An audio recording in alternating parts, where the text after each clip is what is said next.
हम लोग रदरफोर्ड्स का परमाणु मॉडल पढ़ चुके थे। रदरफोर्ड्स के परमाणु मॉडल्स में कुछ उसके विस्तार को और समझाने के लिए नील्स बोर ने अपना मॉडल दिया 1913 में। नील्स बोर पहले जो रदरफोर्ड ने मॉडल दिया था उसमें उनका कुछ स्टेटमेंट था कि जो एटम्स है, मतलब जो परमाणु है, वह क्या है, न्यूक्लियस, उसके उस परमाणु के अंदर क्या है, न्यूक्लियस है, और इलेक्ट्रॉन जो है वो कुछ रीजन में, उसके कुछ फिक्स रीजन में क्या करता रहता है, घूमता रहता है, परमानेंट। अब उसके रीजन में घूमने के कहाँ घूम रहा है, वो किस प्रकार की एनर्जी होगी, मतलब उसका जो इलेक्ट्रॉन का घूर्णन है, उसका कोणीय संवेग जो है वो किस तरीके का है कि, तो इस बारे में समझाने के लिए नील्स बोर ने अपना एटॉमिक मॉडल दिया। पहला नील्स बोर का कहना क्या था कि जो न्यूक्लियस है उसके अराउंड जो इलेक्ट्रॉन्स घूम रहे हैं, फर्स्ट मान लीजिए उनका कहना था कि न्यूक्लियस के चारों तरफ एक फिक्स रीजन में क्या करता है, इलेक्ट्रॉन परमानेंट क्या करता रहता है, घूमता रहता है। जैसे कि ये एक न्यूक्लियस हो गया, ये न्यूक्लियस है, इसके चारों तरफ इसका एक फिक्स ऑर्बिट है, इसका एक फिक्स क्या है, पथ है, और उसी ऑर्बिट पे ये क्या करता रहता है, घूमता रहता है। तो उन्होंने पहले ऑर्बिट को क्या नाम दिया, के, दूसरे ऑर्बिट को नाम दिया एल, इसको एम, इसको एन, ये के, एल, एम और एन। जहां हम के को लिख सकते हैं 1, मतलब ये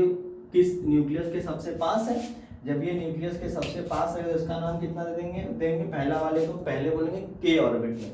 दूसरा किस में बोलेंगे, सेकेंड, फिर ये कितना हो गया, थर्ड, और ये कितना हो गया, फोर्थ। ये तो नील्स बोर का पहला कहना क्या था कि परमाणु के अंदर जो इलेक्ट्रॉन घूमते हैं वह अपनी एक निश्चित ऊर्जा स्तर की कक्षा में क्या करते रहते हैं, हमेशा घूमते रहते हैं। ये जहां जैसे के है तो के की ऊर्जा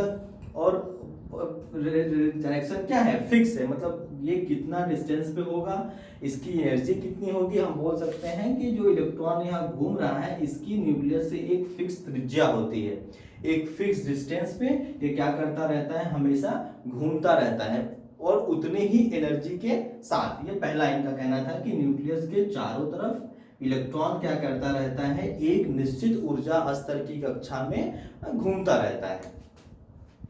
तो हम बोल सकते हैं कि नाभिक के चारों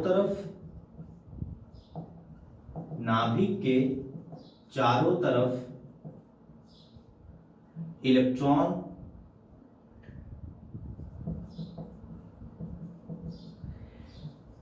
एक निश्चित ऊर्जा स्तर की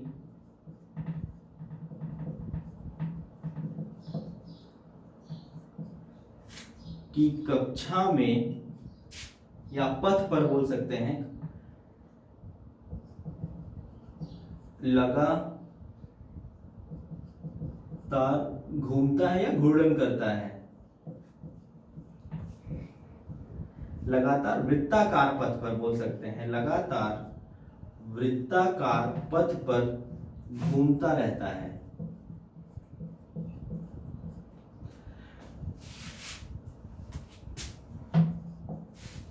ये जो इसकी घूमने की पथ है इसको बोलते हैं अनुमत ऊर्जा स्तर की कक्षाएं। जैसे कि ये फिक्स है कि अगर ये यहाँ पे है तो इसकी किस ऊर्जा लेवल की होंगी, यहाँ पे है तो ये किस ऊर्जा लेवल की होंगी, यहाँ पे है तो ये किस ऊर्जा लेवल की होंगी। इस बेसिस पे उन्होंने क्या किया, सबको अलग अलग ऊर्जा स्तर में डिवाइड कर दिया। पहले वाले को के, दूसरे वाले को एल, फिर एम और एन, इस तरीके से 1, 2, 3 और 4 बना दिया। ये पहला था। दूसरा कहना क्या था कि अगर कोई इलेक्ट्रॉन ये सोचता है कि हमको इस एनर्जी लेवल से इस एनर्जी लेवल में जाना है, मतलब वो क्या करना चाहता है कि यहाँ वाले एनर्जी लेवल से यहाँ वाले एनर्जी लेवल में जाना चाहता है, तो उसको अगर वो कम एनर्जी लेवल से अधिक एनर्जी लेवल में जाना चाहता है या अधिक एनर्जी लेवल से कम एनर्जी लेवल में जाना चाहता है, तो वो क्या करेगा, या तो एनर्जी को रिलीज करेगा या एनर्जी को एब्जॉर्ब करेगा। मतलब बिना एनर्जी के लेने और बिना एनर्जी के देने से वह अपने ऊर्जा स्तर की कक्षाओं को छोड़ के बाहर नहीं जा सकता। अगर अगर वो कम एनर्जी का है, कम एनर्जी लेवल का है और अधिक एनर्जी लेवल में जाना चाहता है तो उसको एनर्जी क्या करनी पड़ेगी, लेनी पड़ेगी। और अगर वो अपने अधिक एनर्जी लेवल से कम एनर्जी लेवल में आना चाहता है तो उसे क्या करना पड़ेगा, देना पड़ेगा। ये दूसरा है। यहाँ तो हम लिख सकते हैं कि कोई भी इलेक्ट्रॉन अगर निम्न ऊर्जा स्तर से उच्च ऊर्जा स्तर में जाना चाहता है तो उसे ऊर्जा लेना पड़ेगा, और अगर कोई इलेक्ट्रॉन उच्च ऊर्जा लेवल से निम्न ऊर्जा लेवल में जाना चाहता है तो उसे ऊर्जा देनी पड़ेगी, एनर्जी। उसके बाद थर्ड पॉइंट क्या था इनका, कि यहाँ पे अब फिक्स होता क्यों है, क्योंकि अगर कोई मान लीजिए कोई इलेक्ट्रॉन यहाँ पे घूम रहा है तो इसके न्यूक्लियस से एक फिक्स डिस्टेंस होगी, यहाँ से यहाँ तक एक फिक्स डिस्टेंस है। पहले ही बोल दिया गया था कि ये निश्चित ऊर्जा स्तर में घूमते रहते हैं, तो यहाँ से यहाँ तक एक फिक्स डिस्टेंस है और एक फिक्स मोशन में एक फिक्स घूर्णन होता है ना उनके बीच। तो उनके घूमने और उनके एक निश्चित पोजीशन की वजह से इनके पास क्या होती है, एक कांस्टेंट टाइप की एनर्जी होती है जो इतना ही रहेगी। और जब फिक्स है तो अगर के सेल की रिक्वायरमेंट की एनर्जी है तो वो के सेल के पास रहेंगे, एल सेल के पास एल के पास है तो वो एल के पास रहेंगी, एम के पास है तो वो एम के पास, मतलब वो अपने को छोड़ के जाएंगी नहीं। अगर कोई इलेक्ट्रॉन के वाले सेल में है, अगर उसे के में है और उसे के में रहना चाहिए था तो उसको हम लोग बोलते हैं कि यह अपने ग्राउंड स्टेट में है। कहाँ पे है, ग्राउंड स्टेट, मतलब यह अपने सरल अवस्था में है, या आज बोल सकते हैं कि अपने कहाँ है, ग्राउंड स्टेट में है। अगर कोई इलेक्ट्रॉन इस एनर्जी लेवल से इस एनर्जी लेवल में चला गया, इसका मतलब ये हुआ कि वह किस फॉर्म में है, अपने एक्साइटेड के फॉर्म में है। अगर इलेक्ट्रॉन अपने ही लेवल में रहता है, अपने जहां उसे रहना चाहिए था उस लेवल में है, तो उसे हम लोग क्या बोलते हैं कि वह अपने एक ग्राउंड स्टेट के किस पोजीशन पे है। तो अगर के का इलेक्ट्रॉन सिर्फ के में है उसे हम लोग बोलेंगे कि ग्राउंड स्टेट अपने है। एल वाले का एल में है तो उसे बोलेंगे वो भी अपने ग्राउंड स्टेट में है। किसके पास, अब इन्हीं लोगों ने मिलकर ये भी बताया था कि किसके पास कितनी इलेक्ट्रॉन होगा। के वाले के पास कितना इलेक्ट्रॉन हम फिल कर सकते हैं, एल वाले के पास कितना फिल कर सकते हैं, एम वाले के पास कितना फिल कर सकते हैं, और एन वाले के लिए हम कितना फिल कर सकते हैं। उसके लिए उन्होंने बताया कि 2n² के हिसाब से इसके पास इलेक्ट्रॉन होते हैं। इसके किसके पास होते हैं, 2n²। ये बोरबरी ने अपना मिलकर उन लोगों ने अपना स्टेटमेंट दिया था कि के, एल और एम एन के पास कितने तरीके से किस वाले में कितना इलेक्ट्रॉन हम भर सकते हैं। तो n क्या है, इसके एल एम एन की वैल्यू है। के लिए कितनी वैल्यू होनी चाहिए, 1, एल के लिए 2, एम के लिए 3 और एन के लिए 4। तो ये 2mn है। तो अगर हम n = 1 पुट करेंगे तो कितना हो जाएगा, 2 × 1 का स्क्वायर, तो कितना आ जाएगा, 2 इलेक्ट्रॉन। किसके लिए, k के लिए। दूसरा l के लिए अगर हमको पुट करना रहे तो l = 2, तो फिर कितना आ जाएगा, 2n² है तो 2n² मतलब 2 × 2 के पावर 2, तो कितना हो गया, 8 इलेक्ट्रॉन हो गया इसके पास। अगर हम के एल एम की बात करें तो m = कितना, यहाँ पे कितना है, 3, तो 2 × 3 का स्क्वायर, तो कितना हो गया, 2 × 9, तो कितना हो गया ये 18। अगर हम n की बात करें तो कितना हो जाएगा, n = 3 हो जाएगा, तो 2n² मतलब 2 × 3 का स्क्वायर, यहाँ पे के एलिमेंट n4 है, ये कितना हो जाएगा हमारा 4 का स्क्वायर, दैट्स कॉल हो जाएगा ये 32। मतलब एक सेल में जो यहाँ पे इसका है नंबर ऑफ इलेक्ट्रॉन्स क्या रहते हैं, फिक्स हैं। मतलब इसके लिए 2, इसके लिए 8, इसके लिए 18 और इसके लिए 32। इस तरीके से हम क्या कर सकते हैं, इसके अंदर इलेक्ट्रॉन्स को भी क्या कर सकते हैं, फिल कर सकते हैं। बाकी सेल सबसेल्स की हम लोग बात बाद में करेंगे। इसके अंदर कितने प्रकार के सबसेल्स होंगे, एस होगा, पी होगा, डी और एफ होगा, ये सब हम आगे बात करेंगे। तो ये पहले समझना था कि किस वाले में कितना इलेक्ट्रॉन फिल कर सकते हैं। तो कितना फिल कर सकते हैं, 2n² के हिसाब से सबके पास क्या कर सकते हैं, इलेक्ट्रॉन को हम फिल कर सकते हैं। हम चाहें तो यहाँ E- दिखा दें कि इतने तरीके से हम क्या कर सकते हैं, इलेक्ट्रॉन को फिल कर सकते हैं। लास्ट हमारा क्या था कि इलेक्ट्रॉन अगर यहाँ पे है तो ये बोला गया था कि निश्चित ऊर्जा स्तर के फॉर्म में होगा। तो वो इसके लिए कोणीय संवेग जो इस इलेक्ट्रॉन्स के घूमने जो इसका एक्सटेंट है ये किसके हो एंगुलर मोमेंटम किसके फॉर्म में रहे NH/2 पाई क्या रहे इसका कोणीय संवेग एंगुलर मोमेंटम बोलते हैं कोणीय संवेग क्या रहे NH/2 पाई यहाँ n क्या होना चाहिए फिक्स n की वैल्यू 1 2 3 और 4 हो सकता है यहाँ पे ऐसे ही पुट करते हैं n = 1 पहले वाले के लिए हमको कोणीय संवेग निकालना है तो n = 1 पुट करेंगे दूसरे वाले के लिए निकालना है तो n = 2 पुट करेंगे तीसरे वाले के लिए तो 3 चौथे वाले के लिए तो 4 तो कोणीय संवेग कितना हो जाएगा mvr = NH/2 पाई ये हो जाएगा वेयर जहां n क्या होगा n = 1 2 3 4 एंड सो ऑन मतलब k l m और n के फॉर्म में रहेगा m क्या है इसका मास इसका ये क्या है वेलोसिटी एक r क्या है रेडियस h क्या है फ्लॉम कांस्टेंट h क्या है फ्लॉम कांस्टेंट इसकी वैल्यू आपको अगर क्वेश्चन सॉल्व कराई जाएगी तो वहां पे ये दी रहेगी ये mvr वैसे कोणीय संवेग NH/2 पाई का क्या होना चाहिए इसका पूर्ण गुणज जहां n की वैल्यू कितनी है 1 2 3 और 4 होनी चाहिए किसके लिए था कोणीय संवेग इसका घूर्णन जिस तरीके का इलेक्ट्रॉन अपने उस तरीके का घूर्णन करेगा उसके लिए उसका कोणीय संवेग एंगुलर मोमेंटम क्या होना चाहिए NH/2 पाई का पूर्ण गुणज होना चाहिए मतलब h यहाँ पे क्या है फ्लॉम कांस्टेंट है तो टोटल नील्स बोर का कहना क्या था नील्स बोर का कहना क्या था कि न्यूक्लियस के चारों तरफ इलेक्ट्रॉन्स क्या करता रहता है एक निश्चित ऊर्जा स्तर की कक्षा में हमेशा घूमता रहता है अगर कोई इलेक्ट्रॉन ये सोचता है कि हम अपने निम्न ऊर्जा स्तर से उच्च ऊर्जा स्तर में जाना चाहेगा तो उसको एनर्जी लेना पड़ेगा अगर कोई वो उच्च ऊर्जा स्तर से निम्न ऊर्जा स्तर में जाना चाहता है तो उसको एनर्जी देना पड़ेगा ये दूसरा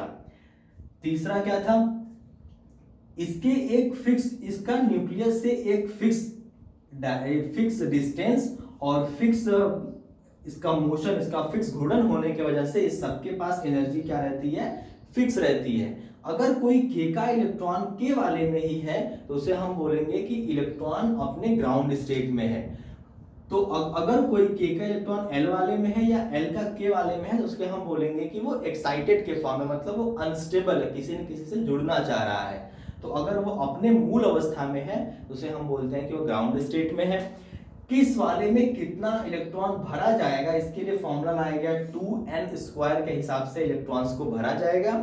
पहले वाले के लिए निकालना पड़ा तो n = 1 पुट कर देंगे तो 2 इलेक्ट्रॉन दूसरे वाले के लिए 2 पुट कर देंगे तो 2n² मतलब 8 इलेक्ट्रॉन तीसरे वाले के n = 3 तो 9 × 2 = 18 इलेक्ट्रॉन तीसरे वाले के लिए 4 होगा तो 32 इलेक्ट्रॉन मतलब इस तरीके से क्या होगा हमारा इलेक्ट्रॉन्स को इसमें फिल किया मतलब 2 8 18 32 के हिसाब से हम क्या करते हैं इसमें इलेक्ट्रॉन को फिल करते हैं इलेक्ट्रॉन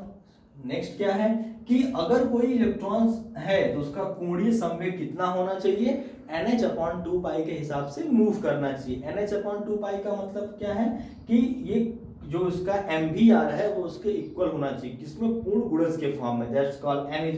1 2 3 4 मतलब k एलिमेंट का सेल नंबर ऑफ सेल को रिप्रेजेंट कर रहा है h क्या है फ्लॉम कांस्टेंट्स m क्या है मास v क्या है वेलोसिटी मतलब उसका मूवमेंट कैसा है और r क्या है उसकी रेडियस है तो ये हमारा था नील्स बोर का परमाणु मॉडल इसमें और चीजें देखें कैसे समझना है कि जैसे कि कोई k का सेल यहाँ पे है k